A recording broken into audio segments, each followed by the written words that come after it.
अयोध्या कांड 94वां सर्ग। श्री राम का सीता को चित्रकूट की शोभा दिखाना। गिरिवर चित्रकूट श्री राम को बहुत ही प्रिय लगता था।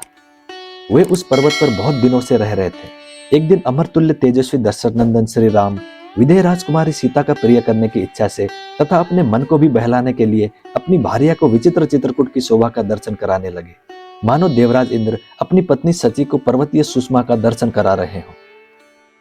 वे बोले, भद्रे, यद्यपि मैं राज्य से भ्रष्ट हो गया हूँ तथा मुझे अपने हितैषी सुहद्रों से विलग होकर रहना पड़ता है, तथापि जब मैं इस रमणीय पर्वत की ओर देखता हूँ तब मेरा सारा दुख दूर हो जाता है। राज्य का न मिलना और सुहद्रों का विजय होना भी मेरे मन को व्यथित नहीं कर पाता है। कल्याणी, इस पर्वत पर दृष्टिपात तो करो। नाना प्रकार के असंख्य पक्षी यहाँ कलरव कर रहे हैं।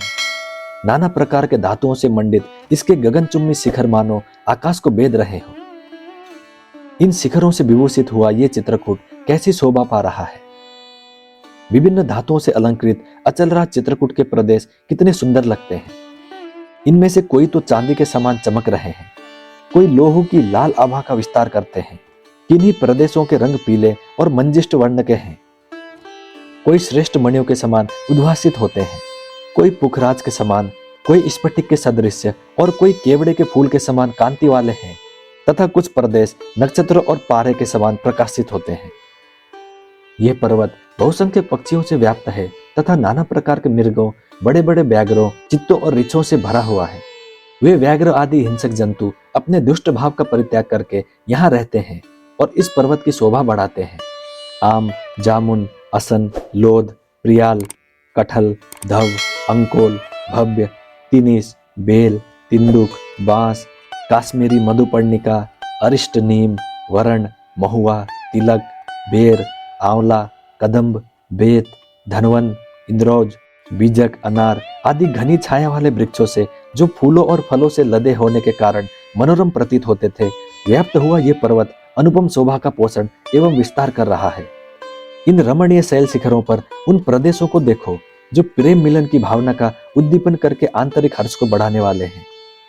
वहां मनस्वी किन्नर दो दो एक साथ होकर टहल रहे हैं। इन किन्नरों के खड़ग पेड़ों की डालियों में लटक रहे हैं।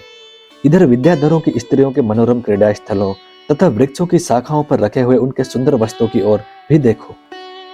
इसके ऊपर कहीं ऊंचे से झरने गिर रहे हैं, कहीं जमीन के भीतर से सोते निकले हैं और कहीं कहीं छोटे छोटे स्रोत प्रभावित हो रहे हैं। इन सबके द्वारा यह पर्वत मद की धारा बहाने वाले हाथी के समान शोभा पाता है। गुफाओं से निकली हुई वायु नाना प्रकार के पुष्पों की प्रचुर गंध लेकर नासिका को तृप्त करते हुई किस पुरुष के पास आकर उसका हर्ष नहीं बढ़ा रही है। सती साध्वी सीते, यदि तुम्हारे और लक्ष्मण के साथ मैं यहाँ अनेक वर्षों तक रहूं तो भी नगर त्याग का शोक मुझे कदापि पीड़ित नहीं करेगा। भामिनी, बहु तेरे फूलों और फलों से युक्त तथा नाना प्रकार के पक्षियों से सेवित इस विचित्र शिखर वाले रमणीय पर्वत पर मेरा मन बहुत लगता है।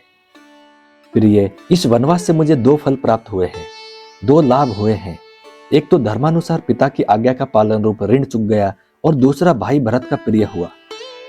विदेह कुमारी, क्या चित्रकूट पर्वत पर मेरे साथ मन, वाणी और शरीर को प्रिय लगने वाली भांति भांति के पदार्थों को देखकर तुम्हें आनंद प्राप्त होता है?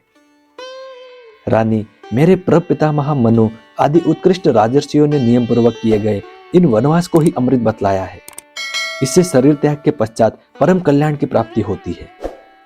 चारों ओर इस पर्वत की सैकड़ों विशाल शिलाएं शोभा पा रही हैं, जो नीले, पीले, सफेद और लाल आदि विविध रंगों से अनेक प्रकार की दिखाई देती है। रात में इस पर्वतराज के ऊपर लगी हुई सहस्त्रों औषधियां अपनी प्रभा संपत्ति से प्रकाशित होती हुई अग्निशिखा के समान उद्भासित होती है। भामिनी, इस पर्वत के कई स्थान घर की भांति दिखाई देते हैं, क्योंकि वे वृक्षों की घनी छाया से आच्छादित हैं, और कई स्थान चंपा, मालती आदि फूलों की अधिकता के कारण उद्यान के समान सुशोभित होते हैं, तथा कितने ही स्थान ऐसे हैं जहां बहुत दूर तक एक ही शिला फैली हुई है। इन सब की बड़ी शोभा होती है। ऐसा जान पड़ता है कि यह चित्रकूट पर्वत पृथ्वी को फाड़कर ऊपर उठाया है। चित्रकूट का यह शिखर सब ओर से सुंदर दिखाई देता है।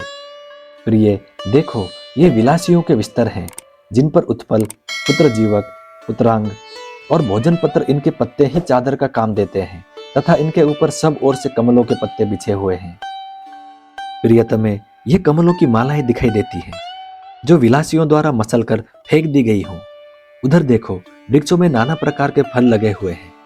बहुत से फल, मूल और जल से संपन्न यह चित्रकूट पर्वत कुबेर नगरी, वसवोक सारा, इंद्रपुरी नलिनी, अमरावती अथवा नलिनी नाम से प्रसिद्ध कुबेर की सौगंध की कमलों से युक्त पुष्पकरणी तथा उत्तर करु को भी अपनी शोभा से तिरस्कृत कर रहा है।